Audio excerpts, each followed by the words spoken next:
$10 billion for private jet parking lots. Apollo is just buying KKR's leftovers and calling it a strategy. You call it leftovers, I call it a brilliantly boring cash flow machine. But I guess Atlantic Aviation is not as flashy as OpenAI, reportedly seeking $110 billion. $110 billion. That is not a funding round, Maya. That is a GDP. Exactly. But if you want actual deal drama, wait until you see the footnotes on this $33.4 billion energy buyout. The rundown. Look, you cannot tell me animal spirits aren't back when outbound U.S. deal volume is up 155% month over month. I can, and I will. Because half of these are not animal spirits, Nate. They are just managers realizing financing conditions have stabilized and they finally have to deploy their dry powder. Fine, but look at the tape. Nuveen is dropping $13.4 billion on Schroders, a massive transatlantic wealth management play. Transatlantic wealth integration is a nightmare. You have two totally different regulatory regimes, two different legacy tech stacks, and a bunch of UK advisors who are absolutely going to hate whatever software Nuveen makes them use. Spoken like a true former tech reporter, but the scale is undeniably gorgeous. I prefer the Biogen deal, $5.6 billion, all cash, for Apellis Pharmaceuticals. Rare disease plays are the only safe harbor left in pharma M&A. Exactly. And if you read the press release, there is zero fluff, just hard clinical synergies to bolster the portfolio. I respect an all-cash buyout that doesn't pretend to be a transformational cultural merger. Speaking of transformational, how about $33.4 billion for an energy megadeal?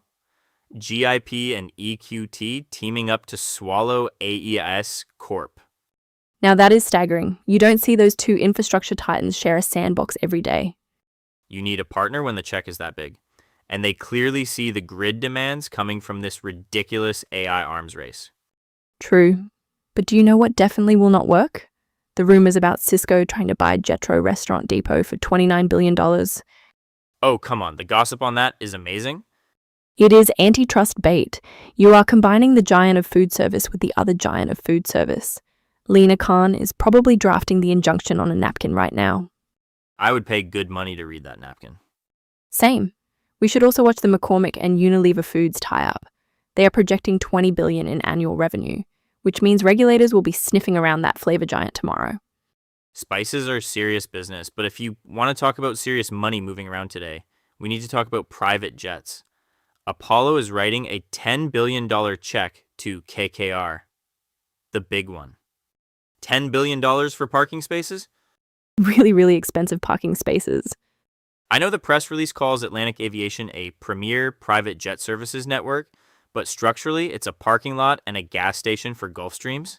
And Apollo is reportedly paying KKR $10 billion for it. Which makes this one of the biggest sponsor-to-sponsor handoffs we have seen all year. I pulled the sector data this morning and I just keep getting stuck on the valuation. You always get stuck on the valuation. Because it matters.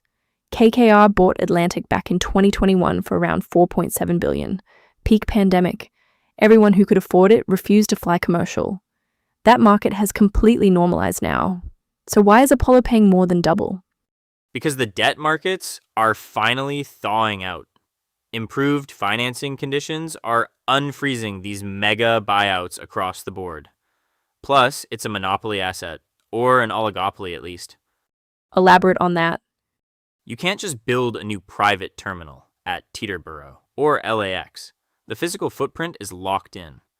Apollo loves these yield-heavy infrastructure-adjacent plays. It's a toll booth. A toll booth for billionaires. I get the moat, I really do. But you're telling me the underlying cash flows doubled in 36 months? The former banker in me says yes, absolutely. The synergies are incredible and the growth trajectory is flawless. Oh, come on. Okay, the realist in me says Apollo has a mountain of dry powder and needs to deploy it somewhere safe. Private jets aren't going anywhere. I'm not arguing the business model is bad. I'm saying Apollo is buying at the absolute top of the cycle from a very smart seller. KKR is high-fiving all the way to the bank. It feels like a pass-the-parcel game between mega funds. I'll push back on that. Apollo isn't stupid. They're looking at this through a pure infrastructure lens. They have the permanent capital to hold this for 15 years. They don't need a quick flip. I checked the footnotes on the financing structure being floated. It's heavy on private credit. Apollo is basically financing its own deal through its credit arm. That's actually smart. Keep the fees in-house, capture the economics on both sides of the trade. It's smart until the valuation drops and you're holding both the equity and the debt. I just hate sponsor-to-sponsor deals of this size. It feels like shuffling deck chairs on a very expensive yacht. A yacht that flies. Fair point. Look, you can hate the multiple, but it proves the Megadeal is back. Outbound U.S. M&A activity is up 155% month over month. The confidence is absolutely returning. I'll believe it's a durable trend when I see the Q2 numbers. Well, if you think 10 billion is a massive swing for an infrastructure play, wait until we talk about what JIP and EQT are doing in the energy space.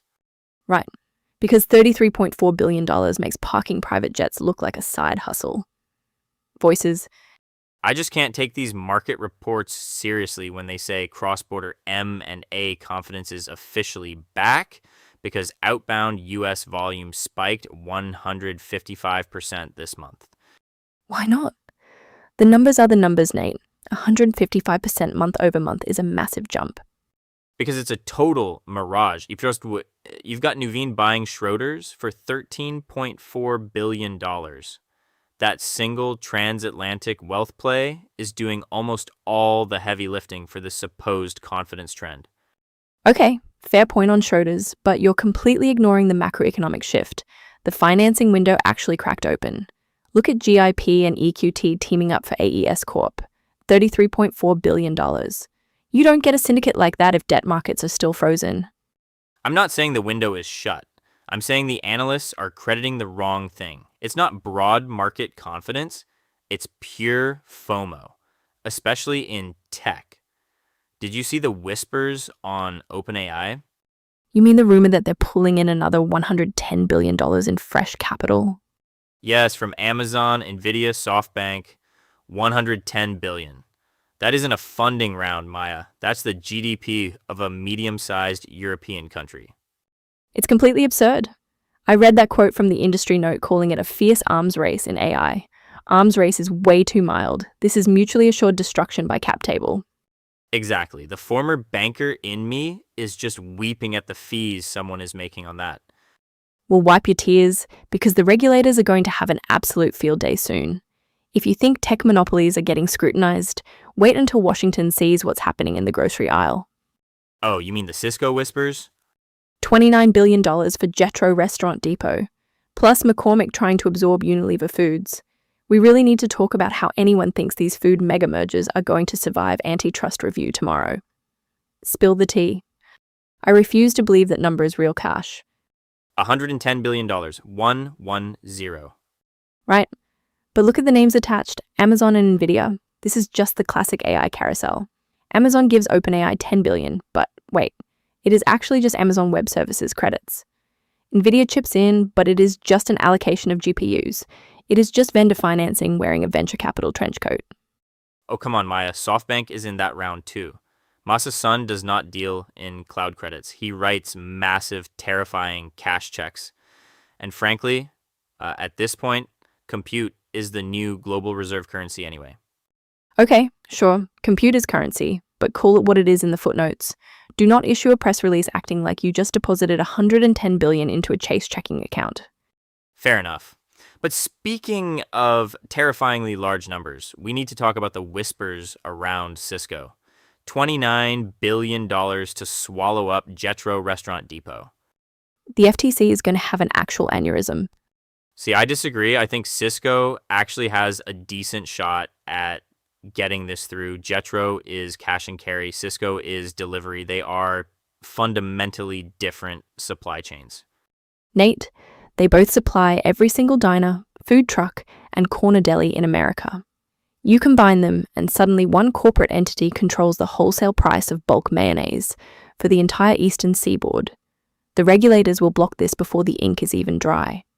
I guess we will see who blinks first. Meanwhile, my absolute favorite rumor of the week is Danone looking at Huel for $1 billion. $1 billion for tech bros sludge. Honestly, good for them. Hey, that sludge got me through my analyst years, but if you want to talk about how the real 1% travels, we should probably look at Apollo dropping $10 billion on private jets. Oh, I have thoughts on that one. Tomorrow's radar. I'm clearing my morning tomorrow for the McCormick and Unilever Foods regulatory filings. A $20 billion flavor giant is begging for antitrust drama. You really think regulators care about mayonnaise and garlic powder? They have bigger targets. I'm way more interested in the Danone rumors. Oh, come on. Cisco trying to swallow Jetro for $29 billion proves watchdogs are eyeing the food supply chain. McCormick will absolutely get scrutinized. Scrutinized, sure, but Danone dropping $1 billion on Huel. That's tomorrow's real story. A legacy yogurt company buying a tech bro meal replacement powder. You just want to see if the founders negotiated a lifetime supply of vanilla protein sludge. I read the footnotes, Nate. I need to know if the sludge is accretive to earnings. Fair enough. But if we're talking about tech bros and absurd capital, we have to address these open AI funding whispers. $110 billion? Show me the term sheet and then we'll talk.